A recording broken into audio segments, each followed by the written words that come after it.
Okay, now we're real. Okay. Now we're real. Woohoo! Fabulous. Right on the Hello, same Dan. page. Hello! Ladies and gentlemen, boys and girls, we've got the one and only Agnes. Yeah, okay, everybody, you can go back to work. All right, get out of here. Just needed them for the cheers. That's all we were going for, people. That was, I just want you to know, I paid $26,000 to have those people come in, and I just released 72 doves. 72, why? Because it adds up to 9. I just like 9s. It's just a weird thing. And anyway, 72 doves. Been released for you on Yes, Vivarelli. Okay. What are we talking about today, by the way? I'm just curious because you are the master of disaster. We're talking about a lovely woman viewer from both of our channels with the name starting with E. Yes. She has requested that you and I talk about the law. Well, not the law, the art, as Abraham Hicks says, the art of allowing, inaction versus action. And I thought that was a really good thing that you and I could nut out. Absolutely. So dump trucks are really cool. You know, they like pull up to things and they have big wheels, dump trucks. You know what I'm talking about. Oh, wait, no, we're going to talk about your thing. That's right. I'm sorry. I was trying to get her to talk about dump trucks, people, but she wasn't willing to. Apparently, you guys don't want to hear about dump trucks. Did you have breakfast this morning? No, I had too much caffeine. I worked at the coffee shop. Ah, that's right. Yeah, there you go. A little excitable, even for that matter. So, yes.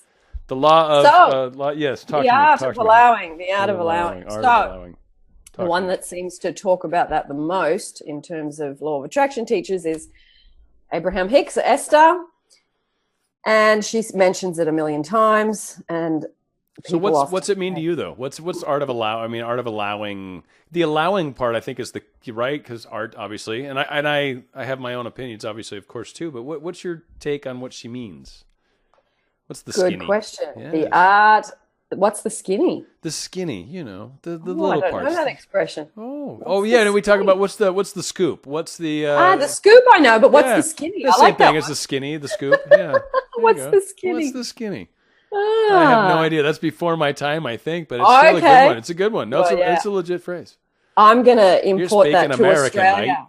Right? Yeah, I'm gonna drop that into Australia today. Yes, do it. Make it cool there. They'll be like, and it'll mean something totally weird, like I don't know, like kangaroo poop or something. I don't know, because your guys' words are rad. But yeah, it won't mean what it sounds like. It'll be something totally else. Yes. It's a beautiful thing. Okay, where were we? Salad. We were talking about art of allowing, what it means to you. Yeah. The simplest answer. I mean, right? That's so easy. I just put that art in 2 sentences. Allowing. Yeah. Bye. I think it's really about, firstly, letting go of all the stuff that you've got going around. Say you want to manifest something and you are constantly thinking about it, calculating, trying to work it out, all that stuff isn't allowing. That's trying to control, manipulate, force, and make it happen. So the art of allowing is stopping all this, and that you surrender and you let go, and what you're surrendering and you're letting go of is not your desire. It is the doubt, the trying to push, the trying to work it out, the trying to go over it a million times from a different angle so you get a different viewpoint, thinking that you're going to be able to work it out and make it happen again. It's letting go of all that and just being in your state of self-love, of relaxedness, of peacefulness, and of just being. Just be in the moment. Stop being over there in the future or back there in the past. It's out of allowing. It's about being here in the present. There you go, taking something super complex, like taking Goddard and putting it down to 6 words or something. But so to go from your platform, because I completely agree with that. And I think one other aspect to that, and certainly have recently heard there was a discussion around this concept where you try really hard to micromanage the process, the little things like, why isn't this happening? Or why isn't this happening? And it's like, whoa. Let it happen how it's supposed to. And a lot of times when we're finally able to truly let go and allow, and letting go is such and I'm probably most guilty of overusing that word, but I like it. I mean, but it means so many things. It's like the F word. Does. It really is. I mean, it's just got a lot of meanings. And letting go is also in the case sometimes of not trying to micromanage everything, not trying to control it. Let it happen. The universe or whatever gets what you're trying to create. Yeah. Let yourself get there. Let yourself allow basically yourself to get to that place. Get from A to Z. As you would say in your awesome language. Yeah. We'd say Z. It's true. A to Z, A to Z. Yeah. But I think people from the, emails I get and working with people find action much easier than inaction. Well, yeah, I think it's more natural. Yeah. Okay. Yeah. Like people find it hard to sit in meditation. Okay. And breathe and relax for an hour a day. People could go, I'll just do 10, 15 minutes, because sitting down means you're going to have to reflect on how you feel emotionally, how your mental state is. And people sometimes don't want to do that because it's going to make you feel. Whereas if you just keep moving and keep doing things, you can avoid all that. Okay, so we chit-chatted a little before. This almost seems like the right time to bring up the question I had before when we talked. Is that? Yeah. Okay. Oh, yes. Yeah, yes. Okay, because it's this has been one of the things I get a lot of questions on, and I've got my my own strong opinions. But at the same time, it's like when there's this whole concept of the fruit being picked before it's ripe. Yeah. And the whole concept of waiting for something to happen versus maybe having to act to, maybe, I don't know. Like, to me, there might be some side steps, or maybe you need to make a phone call or apply for a job. Maybe like I think there's actions, and then maybe things happen and so-and-so will finally contact you, or what, but I'm curious if you could maybe expand on that a little, because to me, there's a little confusion as to, like, one, the thing I keep saying, and God, please answer it good, and then I'll shut up about it. But how do you know when it's ripe, right? Like, if it's overripe, that's not good, right? I mean, from the analogy, right? And it's all withering and just falls off the vine, all gross.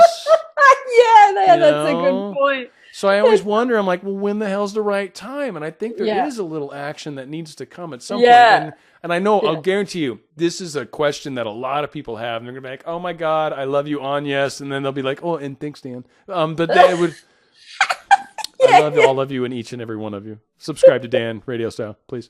Anyway, I was shameless. Sorry about that. Yes, but so how do we know when, when it's time to pick the fruit? Like, firstly, before the flies hit it, that's probably, like, the overripe image is fantastic. I love that. Thank you. So going back to, like, letting the fruit ripen, you've got, you go through a process. You've got something that you want. It pops into your head one day and you go, I really want that. And it's a new desire is born. So what happens is, then you start to do the law of attraction stuff. You start to focus on anything to do with all the processes that you and I talk about on our channel. We won't go into depth about any of those today. Right. And but so how do you do it? Go ahead, sorry. You're going to get a spanking today. Don't tease. Come on. That's not cool. That's not in front of everyone. Come on. Okay, I'll wait till I get you. When there's no witnesses. Right, exactly. No one knows. No one knows. Well, I don't know. I don't know what happened. I don't know. Anyway. So I forgot what I was talking about now. We're talking about we're trying to when the fruit is ripe. And it's... So you're doing the processes. You're a month or two down the track. You're doing your imaginal scenes. You're doing your affirmations. You're feeling the new state of having what you want. You're walking around not feeling the pain of, I haven't got this, so I need it. That's gone. And you are starting to ripen the fruit. That's what the fruit ripening process is. You're doing all that stuff. Time goes by. Yeah. So but it seems misunderstood sometimes. Yeah. No. It seems like it's an action inaction thing that I get from some people where no, I don't want to do it because Agnes says if the fruit's not ripe, and it's just like No, it's good you've brought this up because I'm not, and it sounds like I'm against action, but I'm not against action. But the difference is, like, if you're sitting on the couch, you've got no job. That's not. You actually got to look up a job site online, or you have to look in the newspaper. You actually have to put in a little bit of action. You can't just sit there and go, oh, someone's going to knock on the door and offer me a job. Oh no, I watched a guy. There's one of those little GoPro cameras, and he ran a half marathon, and I actually watched the whole thing. So I ran it with him. I know I did. I was there. I was action. Yeah. Oh, you were action. Okay. I hope that was not funny. That was a little funny. That's piggyback action. That's totally right. Anyway, so we give these people. There is the time where you will need to interact with your dream. Now, yes, and the way that you can tell whether you do action or not, and this is the key component, is there is inspired action. And action that you go, I should get motivated and do that. Now, I will say your finer students do bring up that right there, that point you're bringing up. So please keep going down. Because I think this is a good point to really kind of hammer into that, that round peg into the square hole or whatever that. Yeah. So if you're sitting on the couch and you are reading the whatever it is job site and you go, wow, that job is exactly what I want. What happens is you get that rush of inspiration. You go, I have to apply for that. That's my job. Right. And you just go whoosh towards it. It's like a push from behind, where if you're sitting on the couch going, oh, I should get motivated and look for a job, that's not inspired. After I eat this bonbon. Yeah, exactly. Like that's not going to, that chocolate-covered doodle, or I don't know, what would your be equivalent of that? Derail, Dan. Go ahead. Anyway, sorry. No, we don't have anything here. You don't have. We have bonbons, like ice cream with chocolate. You just sit there, the lazy guy on the couch, not doing interaction. Okay. Like a chalk top. They call them. There, see, that's not chalk top. Top. That's all. Yeah. Okay. We're on the same page. Yes. T-O-P. We're on the same page. Yes. Just wanted to make sure we're traveling boundaries. It's a big world, Anya. It is a big world. You travel it far more than I. Yes, we're bridging. We're bridging today. Bridge of events today. It's powerful. I don't know if with great power comes great responsibility, and I keep abusing it by interrupting. I hope not. No, that's right. I know, me too. Right? It's like, please, God, no. I don't want that. Please, pretty please. Yes. So that's the difference. You get inspired action, which is that rush from within, and you just get that push, which. For those people that have listened to my story about going to London for the first time, when I saw the billboard that said, because I was trying to work out whether to go to London or not, and I was, it was like I saw that I said, please ask, I asked for a sign, make it clear, unmistakable and obvious that it means something to me. 10 minutes later, I saw a billboard that said, a taste of London. I was in Sydney. Yes. I don't know why that billboard was in Sydney. Right, that doesn't belong. Doesn't belong here. No. And then the next billboard rolled over and it said, good to go. So I just went. So that was my inspiration. And it was a rush from inside, and it pushed me to book the ticket within 24 hours. And I was on a plane within 2 weeks. But I was doing this prior to that. One great example that I got with one person, and I loved it because it's like in my mind I was screaming, and it was like one of those moments where I had to take a breath before I respond, because it's like, to me that's so close. And I'm curious where your take is on this, and I know I sort of pushed it, but she was in a location like a bar, I think it was kind of her pub or whatever, right? And it was and he came in and sat down like 6 stools down. And like they didn't talk. She didn't reach out. She didn't say like, hey, like she's like, well, no, he didn't sit and come talk to me. And I'm like, wow, that's like the universe just brought you within orbit, like real close to each other in real life. And you just said, yeah, no, not quite good enough. Thanks. I appreciate it. Maybe next time have him land on my lap. Yeah. And so I don't know. Sometimes I wonder, it's like, you're in proximity. Like this is where you reach out and go, hey, how are you doing? My name's, if you've never met or whatever, Although, you know what? Yes. And this is probably one of the only exceptions I've ever heard. And I had a woman that I knew that I worked with, and she had a really bad abusive relationship. She'd let that go, gone through the grieving process and all that stuff. And she said to herself, and she listed her qualities, and she met this man. And the way she met him was she went to the gym with a friend, and a friend said, hey, come back to my place. I want you to meet somebody. And it was his flatmate. She said, no, I'm all sweaty and stinky. I don't want to meet anyone. He said, who cares? That would have been my answer. I thought we're going to not be able to be monetized if I say that. Right. So I'll withhold that. Everybody knew what I was going to say. She was shaming. So, Shush. Anyway, yes.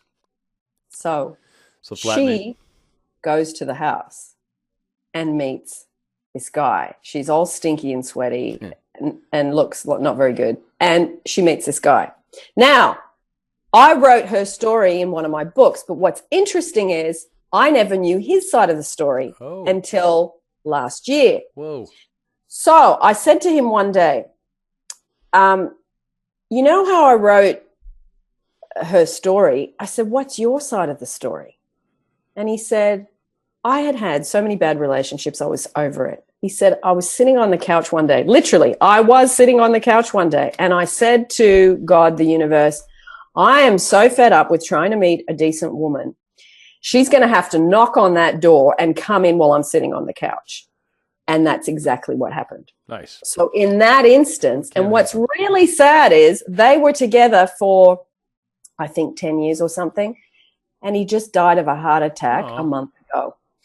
So that's the downside of the story. But they had the most incredible relationship that happened in the most amazing way. And he died in his sleep. And of course, now she's devastated. Wow. But that whole reunion of how they met, he was so firm in his belief that he was not doing anything. His action was going to be zero. That's pretty funny, though. You got to admit, isn't it? Stubbornness is worked up.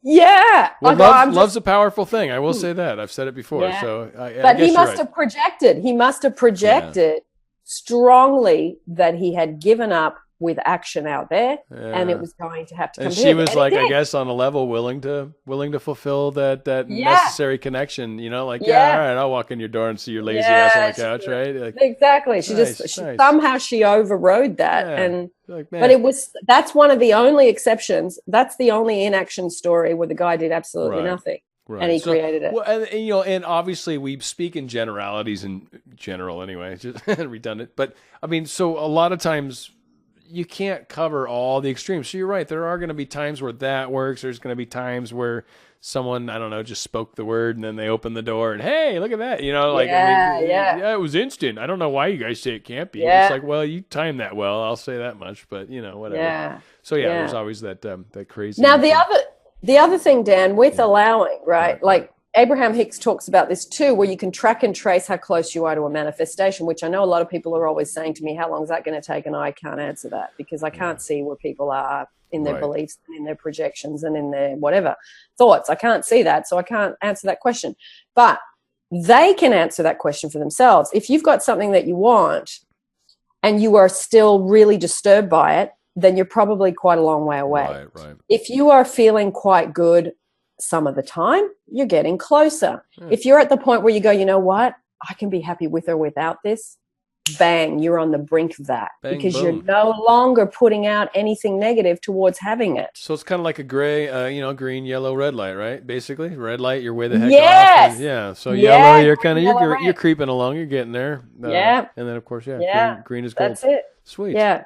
I like that. I like that. That's a good way. Yeah, people can assess because it really is. Yeah. How does it feel? How are you feeling about it? And that I've tried. I just did a video that's going to post tomorrow, frankly, but I just did a video kind of on that concept as well. But exactly, the art of allowing is getting yourself in that place, that vibration, that energy space, and then allowing that to attract what it is that you're looking for. It's really kind of how the mechanism works. So just get in that place, stay there often, and you're in a good place. You're gonna get it. Yeah. You're going there. You're heading. Yeah, because people go like this and they go, okay, what can I, and their little eyes are darting around. What can I do? What can I do next to make this happen? You actually got to do the reverse. You got to lean back and go, I know, I've got this. This is coming.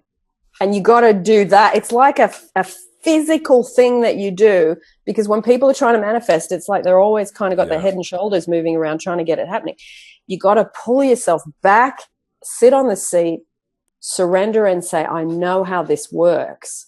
And it's about me launching through vibration and projection So living that same concept you've got right there. You get a lot of the people that frequently look at where they're at right now. Yes. And go, I don't have it yet. I must need to do something else. And so to that response, what would you say? What would you say to Well, you've got to change. You have to change your resonance. You've got to change what you're resonating out.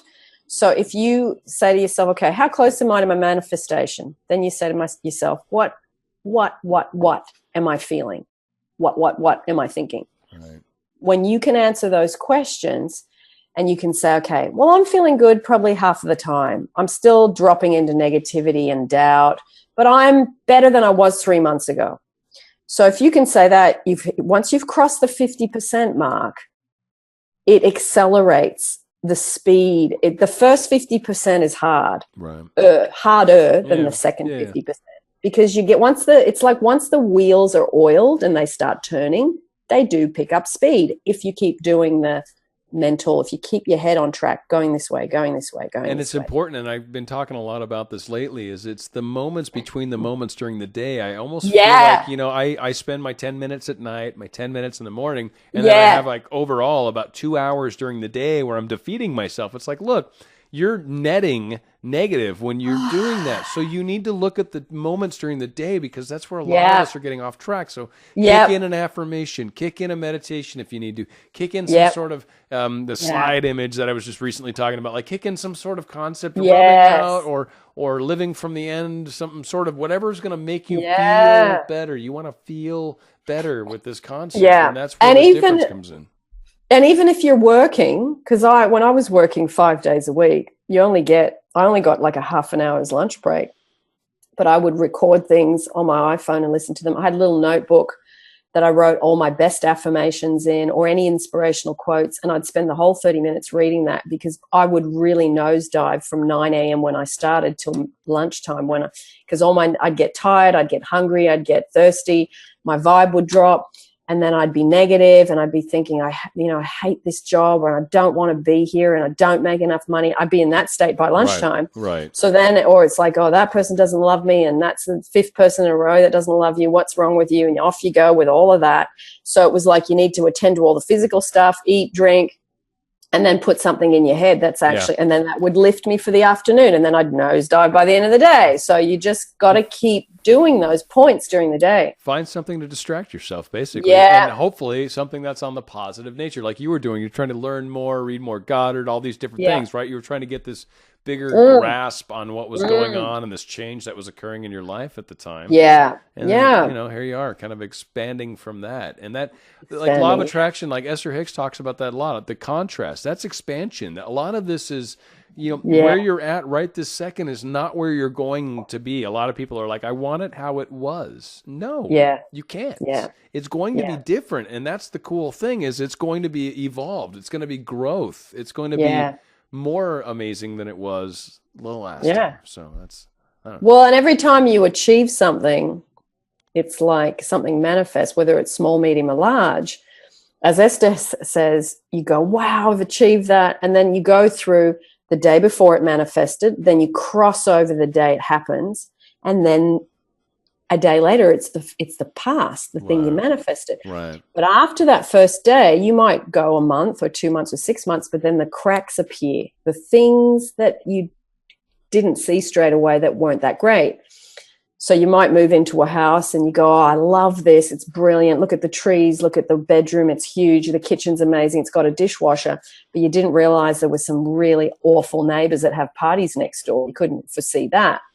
So there's the cracks. So every single situation that you manifest, cracks do appear that you need to then readjust and refocus on, okay, I don't like that. So I want now peaceful neighbors. So then you got to realign with that, because your focus is on those people having the parties. So every situation has those sorts of components that then appear, readjust. Right. You manifest, you got to, then the cracks appear, then you readjust. So it goes through this cycle.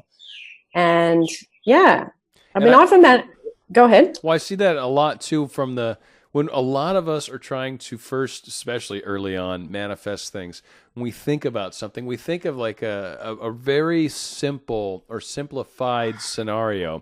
That doesn't necessarily mean that you guys are necessarily together. Like there's like, we're at a table together having coffee. It's like, well, okay, that's cool. You're seeing each other. But a lot of people are trying to manifest a relationship with someone or getting an ex back. And it's like, let's just go to the end result and really try to doctor that up.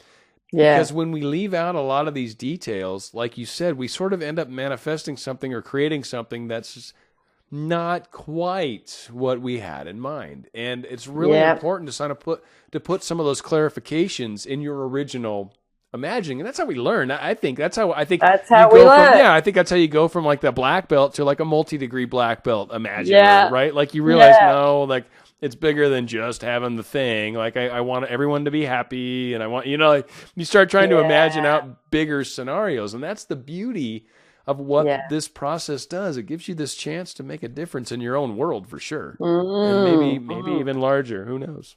Yeah. Yeah. I think by talking about it, it helps other people, especially if you've worked out the mechanics of, well, you've tried to manifest things, certain things have manifested, other things you're still trying to manifest.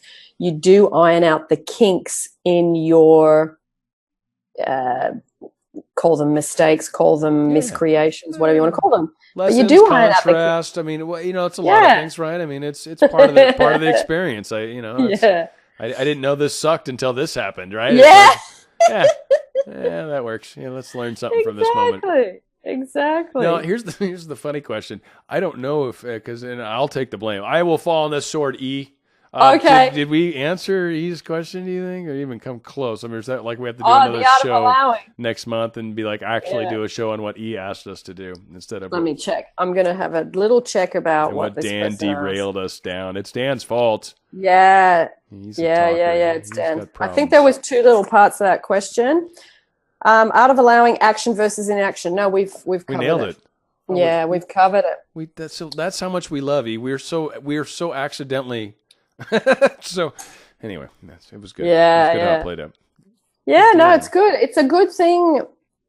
I think it's a really good question because so many people are action figures. Right. No, and I agree with you. People are action figures, and we want to be very doing. Hard.